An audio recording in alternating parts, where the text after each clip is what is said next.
Our topic today is building a balanced list and ultimately helping your teen to find the right fit.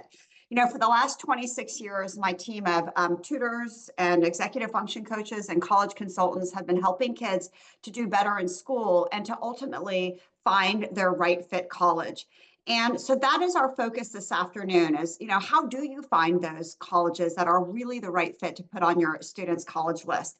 The good news is I have an expert in the house with me. I want you all to meet Jen Foldvary. Jen, hello. And thanks for having me today. Thanks for being here. A bit about Jen. She is a college consultant here with me at Educational Connections. And what I love about Jen is not only did she help students in her prior life before coming here as a private school college counselor, but more importantly, she sat on the other side of the table. And as an admissions evaluator for University of Toledo, she read thousands of applications and she knows what it really takes for a student to stand out and become accepted. Jen has a BA in education and a master's degree in education from the University of Toledo. So Jen, tell us what you do with your students on a daily basis. So basically what we do is I meet with students on a one-on-one basis, and I really tailor my sessions to each student's individual goals because everybody's different. Every student is unique. My approach is to really get to know the student so that we can find the right fit college for them. We work together to build a list so that every school on their list is a good fit for them. And I also, provide strategy and guidance to alleviate a lot of the stress that comes along with this whole process. Basically, my main goal is to just guide them through the process. Yeah, and I know it's also to help them stand out because there's so many kids applying that, you got to figure out what that secret sauce is to make your students stand out about it beyond everybody else. Thank you for that. So let's go back to the balance list part and talk about, first and foremost, what is a balance list and why is it important? So a balanced list ensures that students have a mix of options. On the balance on their list, they should have some schools that they feel confident about their acceptance, but they may have some other schools on there that are a little bit more challenging to get into, but they align at least with their academic goals and aspirations. So, and when we work together, we make sure that they have a mix of reach schools, target schools, and likely schools. Tell us what they are. Like, what is the real difference between those three categories? So a reach school is a lot of times a student's dream school.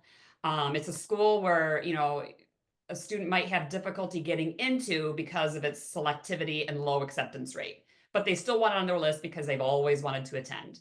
A target school is a school where your profile, a student's profile, is similar to that of the average admitted student at the college. And then likely school is a college where you're likely to be admitted because your profile is stronger than the average admitted student at that particular school. So there's That really no makes sense. magic. And a lot of people ask me too, is how many schools should be on my list? And there's really no magic number. I usually encourage students to have somewhere between 8 and 12 schools on their list with a mix of reach, target, and likely schools. This actually maximizes their chance of acceptance. Should they be evenly distributed? Or sometimes I see kids with like a ton of reach schools and Right, tell right. us I mean, about that. we try to be, it really depends on the kid. It depends on, every situation is unique. We try to have at least a couple in each category, but it's not evenly divided usually, but it's close. Got it. Yeah, that makes sense. Thanks, Jen. All right, so what are some pitfalls? Okay, there's a couple. When I work with students, a lot of times they come to me with like these giant aspirations, these giant big name schools, top heavy list. And sometimes we talk through that, I kind of tell them this is great, but let's look at some other options as well. We want to balance their list out. And so, so that when they, it's time to make a decision, they have some options, or when they get decisions from colleges, they have some options. So I'm going to give you an example. I recently worked with a student and I met with his parents first, and they were only interested in the highly selective, prestigious schools for him. But I knew after reviewing his transcripts and his academic profile, it didn't really fit the admission profile of some of those schools that were on the list. So we had to have a conversation and kind of work through it. And, he ended up applying to some really great schools that fit his profile while still applying to a few that were on, those highly selective schools that were still on his list. I really feel like students and parents should consider being name brand resistant, meaning they shouldn't just look at well-known schools or those that have a reputation for being prestigious. A lot of times if they do that, they're going to, leave a lot of great options of not so common schools off their list, and a student could be missing out on the perfect fit. Another common pitfall is limiting your options. A lot of times, students want to just choose those familiar schools. So I'm going to tell you another story. I like to tell stories. I had a student recently that I worked with, loved him. He came to me with a list of really well-known, he was out in the West Coast, well-known large state schools. He had like Arizona State, Iowa State on his list. This student had an ADHD diagnosis.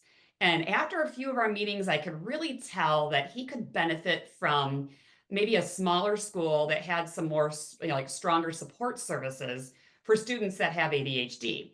So I encouraged him to keep his schools on his list, but I also suggested some smaller colleges that would better suit him. And it was really cool because he ended up visiting and falling in love with a small liberal arts school in Massachusetts. And he's actually planning on enrolling there this fall. So it's kind of neat to think outside the box because you might be surprised at what you find. I like that. I like that, you've had experience visiting a lot of these schools and you make suggestions and that the kids end up loving them. So that's awesome. Okay, great. And I know you also said sometimes starting too late can make things difficult for kids. Yes. Students should really start no later than junior year. The earlier, the better. Okay.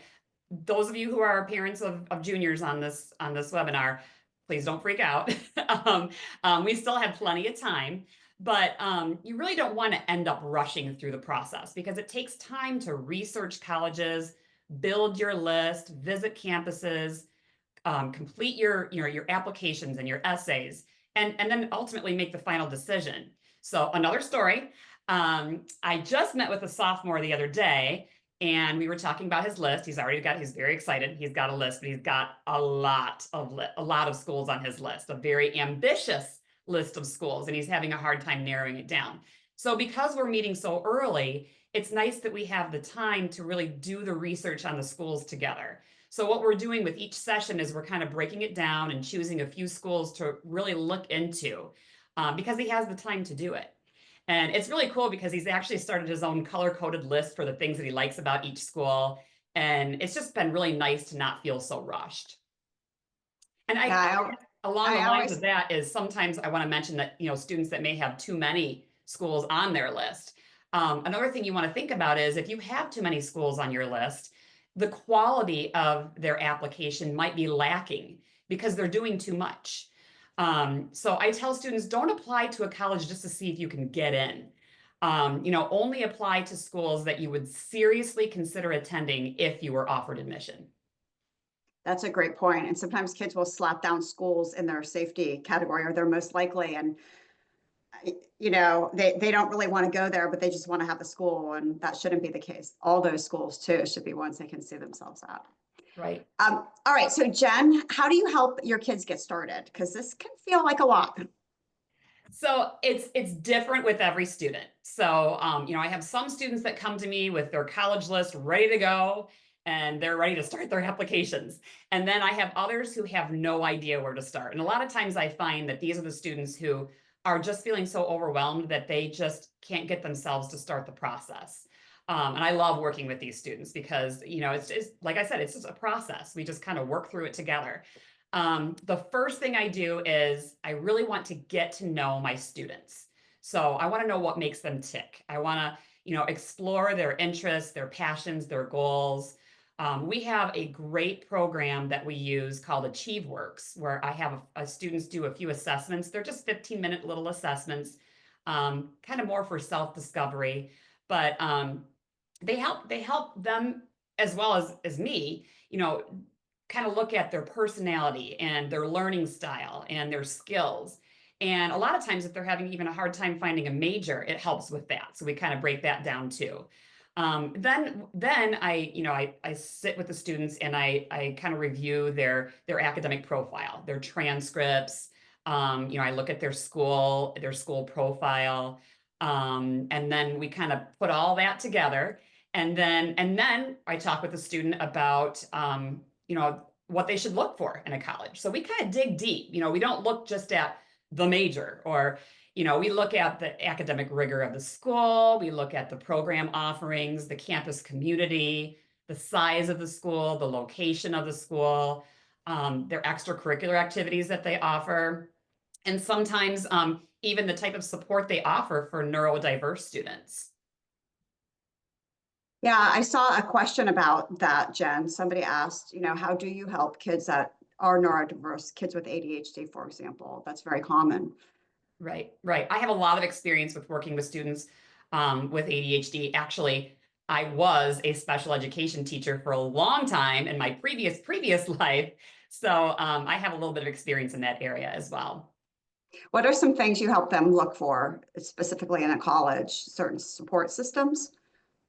Yes, for sure. I've got lots of little tools in my toolbox that I first of all I get to know them and what type of school they like, but I do have a nice selection of colleges that I regularly suggest to students who are struggling a little bit with that ADHD. Yeah, for sure. It's great to know what support services each college has because it's not always obvious from looking at their websites. All right, so now you've developed a preliminary list for kids with kids. How do you help them, or you started to, how do you help them actually build that and then refine it as they go along?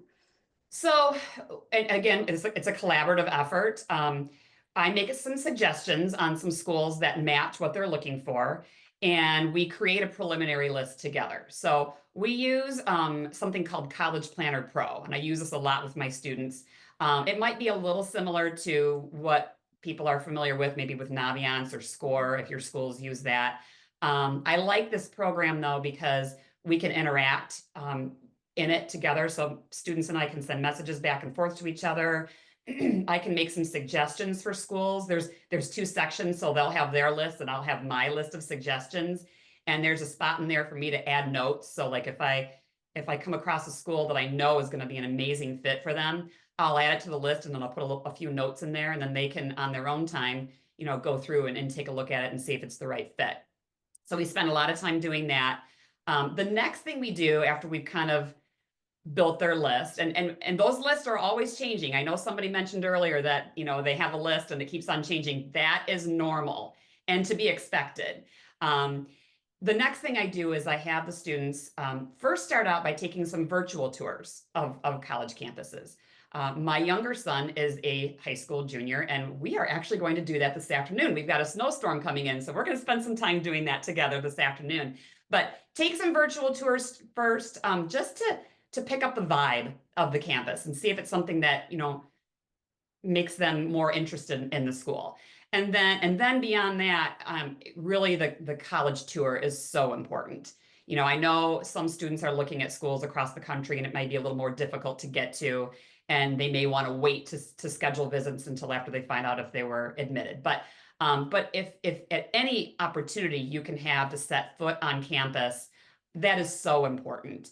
And I always equate this, the college visit, the campus visit, to test driving a car before you buy it. You want to make sure it's the right fit, it feels good. So that's what the campus tour is really like. And then after that, after they do their tours, we sit down and we analyze the pros and cons, and that helps us to finalize their list. That's awesome, Jen. Thank you for that. And I know that you work with kids of all ages, but really there's certain things that you do with kids starting when they're really young. And then also, I know we have a lot of junior parents and juniors on the line too. So before we go to Q&A, I just wanted to mention that we do have particular programs for kids in 8th and 9th grade, and they are really basic 4-hour sessions where we work on course selection. We help them plan out their summers.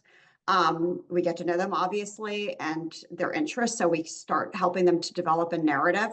We will work with them on talking about the preliminary parts of list building early on. So it's really to set your kids up for making the process much easier. I've always thought there are two kinds of kids that apply to college, those that are in control, and often they've started early, and those that let the process control them. So anytime you can control the process, that's better, and often it's starting early. And then if you want to talk, Jen, about students that are older, 10th, 11th, not 12th graders right now, because they're pretty much done, but tell us a little bit about the juniors specifically. How are you helping them now, given the time of year? Right. So right now, this time of year, the big thing that I'm working on with juniors, and this is the exact time to do it, is we look at their academic strengths, interest, future college goals, and I recommend a course load that aligns with their desired college pathways. So, right now, a lot of students are choosing their classes for senior year. I'm even doing this with sophomores, if they're choosing their classes for junior year. And, we just kind of sit down and talk about the classes that they're going to be taking. And, we just want to maximize their academic profile for their college applications. The other big thing that we're working on right now is building their college narrative. This is big too. So this is where students actually paint a picture of who they are beyond just the grades and the test scores. So to do this, I always have my students fill out an activities and awards tracker to track their extracurricular activities, work, volunteering, all that stuff. We track it all. And once the students complete this, we analyze maybe what might be missing, and I help them identify ways that they can expand their experiences and present them in a meaningful way. And Jen, would that be things that they can do the summer after their junior year? Absolutely. And now too is also the time to start looking at, actually, we're almost getting to the point where it's too late to start applying for, summer enrichment programs, things like that. So those deadlines are looming. So I do make a lot of recommendations for those as well. And those look great on your college application. That's awesome. Thank you for that. Thanks everybody for joining us this afternoon on list building. I hope you have an excellent day. Take care, everyone, and bye-bye. Thank you. Bye-bye.